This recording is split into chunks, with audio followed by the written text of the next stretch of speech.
Sometimes we have the need to stain wood or finishes. The demand behind that might be that we want to enhance or change the natural colour of the wood, and that is probably more common these days, certainly with mahogany, as some of the more modern species don't carry the same rich colour seen in proper mahogany that was readily available in days gone by. Colouring may also be necessary when it comes to matching old finishes to new or blending in sections for a repair. A product that you might find useful for doing this is the Epifanes wood stain, and in this video we will take a look through the basics that you'll need to know in order to apply it.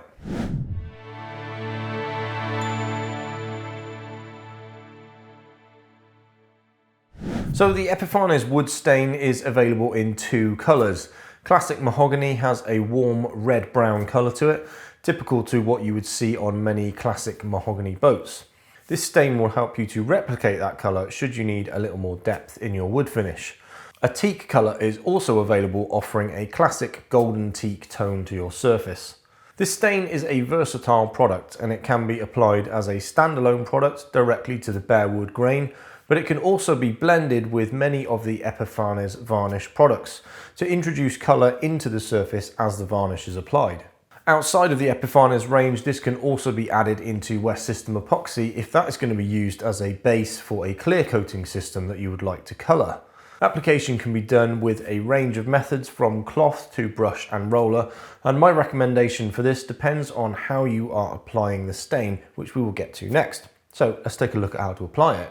If you're applying to bare wood, prepare this in the same way that you would ahead of applying your chosen finish system.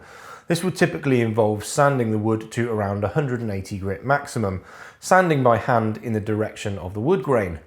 Pay particular attention to avoiding cross-grain scratches at this stage. With the introduction of wood stain into the surface, these scratches will rear their heads again later on down the line. Once sanded, vacuum off any remaining dust and degrease the surface. This can be done with the Epifanes spray thinner, denatured alcohol or methylated spirits.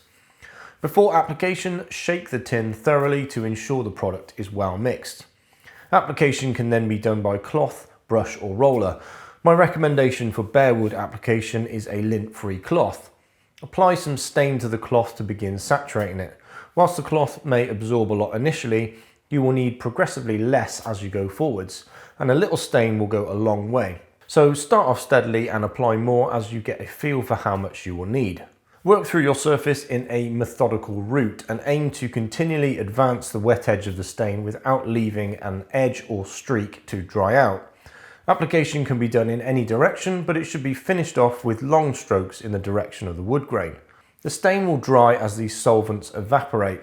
This time will be around 2 hours at 10 degrees C or 50 F, 1 hour at 15 degrees C or 59 F, 30 minutes at 20 degrees C or 68 F, and 20 minutes at 25 degrees C or 77 F. As this happens, keep an eye on the wood's surface. With certain wood grains, you can see little spots of stain begin to appear.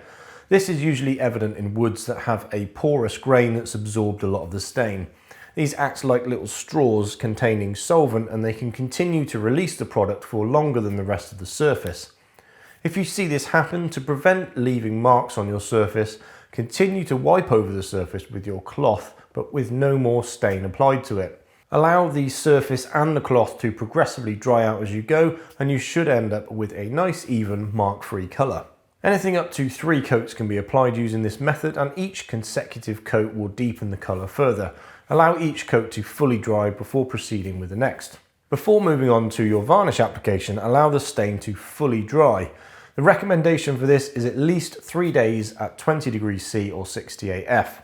Once dry, there is no need to sand the stain, and you can proceed with your chosen varnish system over the top, following the application recommendations of that product.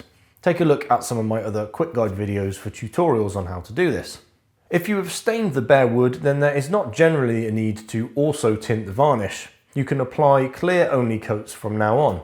All of the varnishes in the Epifanes range can be applied over the top of this stain. Sometimes you may not be working with bare wood substrates, and you might need to do the colouring throughout the process of applying the varnish. The Epifanes stain should not be applied as a standalone product on top of an existing varnish system. However, it can be mixed with most varnish products to add colour and applied in this way. The stain may be added to any of the varnishes from the Epifanes range with the exception of the aquamarine varnish, and this is because this is a water-based product. All of the other varnishes in the range can be tinted. Add the stain to your varnish at anything up to 10%. Consider that this will essentially thin the varnish, so if you are adding this, deduct the amount of stain from whatever you might otherwise be adding with thinners. Apply the varnish in the recommended way for that product. This could be by brush, roller or spray depending on the product.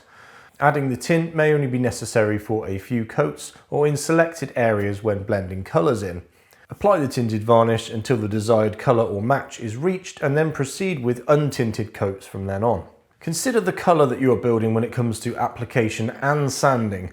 To keep an even colour, try to manage even film thicknesses throughout application, but also even sanding as you sand back through the coats. Sanding or applying stain coats unevenly could result in a patchy colour overall, which will become very difficult to rectify later on. So there we go, a versatile wood stain that can be used as a standalone product for colour in bare wood prior to applying varnish, or a tint that can be added to most of the products from within the Epifanes range. Be sure to check out some of my other quick guide videos for tutorials on applying other products. I hope you enjoyed this video and I'll catch you in the next one. Cheers guys.